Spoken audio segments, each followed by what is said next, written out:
Estoy casi segura que al menos una vez en tu vida escuchaste hablar del efecto mariposa, o al menos viste la película del 2004 con Ashton Kutcher. ¿Qué significa esto? Bueno, significa, aquellos que creen en el efecto mariposa, que el aleteo de este animal en un hemisferio puede causar todo un tsunami del otro lado del mundo, lo que significa que todas nuestras acciones, por minúsculas que sean, siempre traen consecuencias. En el día de hoy te traigo 2 ejemplos en la historia mundial en donde el efecto mariposa parece cumplirse a rajatabla, y aunque no lo creas, muchos dicen que exactamente fue eso lo que sucedió. Sin embargo, es importante aclarar que los historiadores no nos regimos por esta clase de teorías que tienen que ver más con el campo de las ciencias naturales, sino que hablamos más de la multicausalidad, que seguramente lo mencioné en algún video anterior. La multicausalidad significa que para un evento, hecho, revolución, guerra o lo que fuere, hay muchas causas que lo anteceden. Es decir, no podemos decir que la Revolución de Mayo, la Revolución Industrial, la caída de un presidente o un golpe de Estado responde a una sola causa, sino que hay varias. Pero en los casos que te voy a mostrar en el día de hoy, a lo mejor me gustaría que vos saques tus conclusiones, que no te dejes llevar por el principio de la multicausalidad o por el principio del efecto mariposa. Escúchalo, analizalo, meditalo y saca vos tus propias conclusiones. Caso número 1, la peste negra. Seguramente escuchaste hablar de la peste negra, este virus que azotó Europa en el siglo XIV, diezmando y llevando a la tumba a más del 50% de su población. Para el que no lo sepa, la peste negra fue traída en los barcos desde los puertos de Asia durante los intercambios comerciales con los países europeos. La peste negra provenía de la pulga que se alimentaba de la rata, y cuando las ratas bajaban de los barcos hacia los puertos y a las ciudades europeas ya estaban infestadas con la peste negra, que luego se la pasaban a humanos.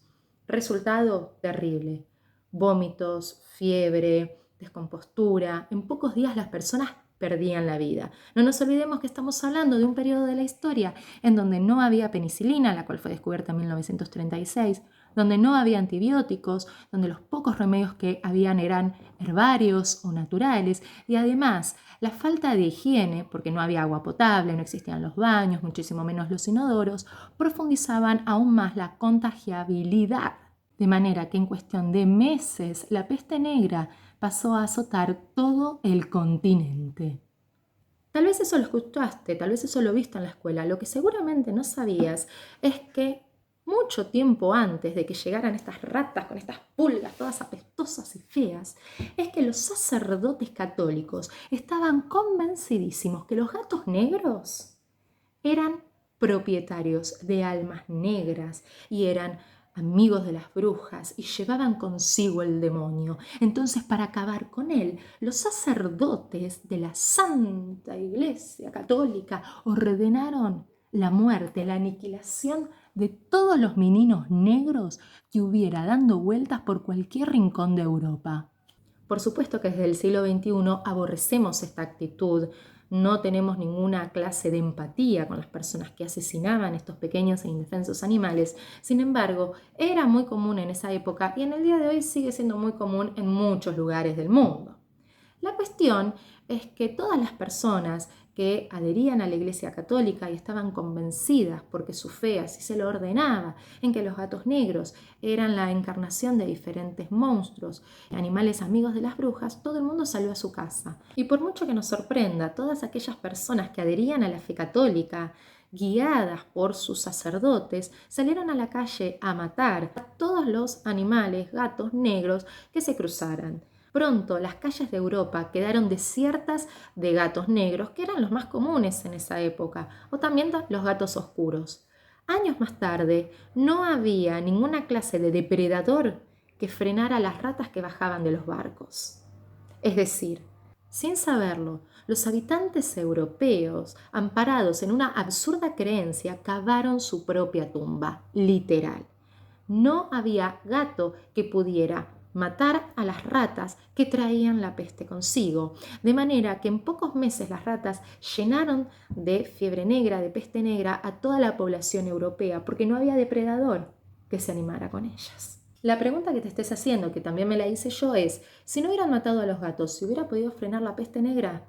No tendremos esa respuesta jamás, porque no podemos hacer futurología, ni tampoco podemos tener una máquina del tiempo y cambiar las cosas, pero al menos vale la pena preguntárselo.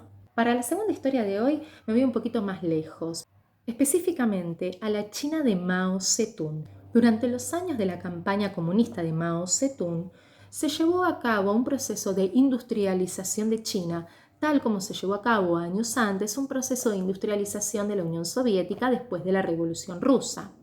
Con el comunismo como bandera, Mao Zedong trajo muchísimos cambios a su país. El más radical de ellos, desde mi humilde punto de vista, fue la persecución, aniquilamiento, tortura y asesinato de todas aquellas personas enemigas del régimen comunista. No sé si vos lo sabías, pero no hay líder político ni presidente en la historia que haya matado más gente que Mao Zedong. Eso a lo mejor el libro de historia de tu colegio no lo dice, pero se le adjudican como mínimo 70 millones de muertes de seres humanos.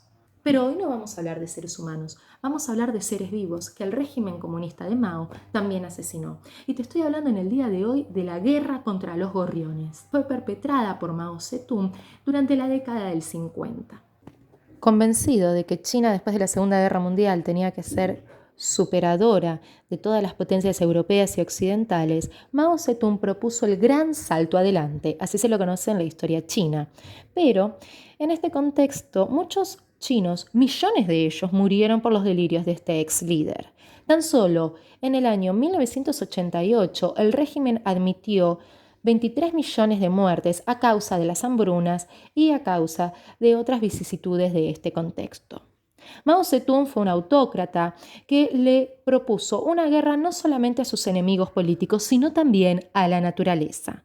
Ordenó la destrucción y el aniquilamiento de todos los gorriones, ya que, según estadísticas, cada gorrioncito comía en promedio 4,7 kilogramos de arroz por año, diezmando las cosechas. Por eso todos los ciudadanos de China no dejaban de destruir a estas aves con gomeras o también con armas de fuego, inclusive prendían fuego los nidos. En tan solo un día, en la ciudad de Nankín, 330 kilogramos de pólvora fueron detonadas para matar un montón de nidos. Y no sé si sabías esto de los gorriones, pero este ave solamente puede mantener el vuelo durante 15 minutos. Cada 15 minutos tiene que posarse en la rama de un árbol y descansar. La estrategia de las personas, liderada por Mao Zedong desde luego, era hacer bochinche, ruido con tambores o con lo que sea para que el gorrión asustado no baje al suelo a descansar. Entonces tenía que verse obligado, se veía obligado a volar durante horas y horas enteras hasta que caían muertos, agotados al piso. Una vez asesinados todos los gorrioncitos después de algunos años, el problema fue el siguiente. El efecto mariposa fue terrible. Libre el cielo de todo gorrión, las plagas de saltamontes, langostas y también escarabajos no se hicieron esperar, se agravaron de forma instantánea. Ni qué decir, aquel desastre originado por Mao terminó sumando más muertes entre la desgraciada población campesina, sometido ahora a una hambruna terrible que habría podido evitarse con un mínimo de sensatez o de compasión. La Academia China de Ciencias hizo recapacitar un poco al dictador con un tímido consejo. Entonces Mao Zedong detuvo la matanza de pájaros cuando las cosas empezaban a ir tan mal que nadie se molestaba en disimularlo. Lamentablemente, la desaparición de las aves insectívoras, los famosos gorrioncitos, provocó un mortífero efecto dominó.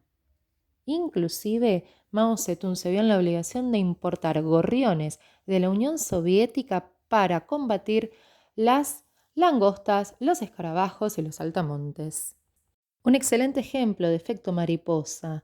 Nadie se imaginaba que esta acción de Mao Zedong, seguida por un montón de fieles comunistas, traería consigo el mismísimo infierno. Muchas gracias por seguirme y hasta la próxima.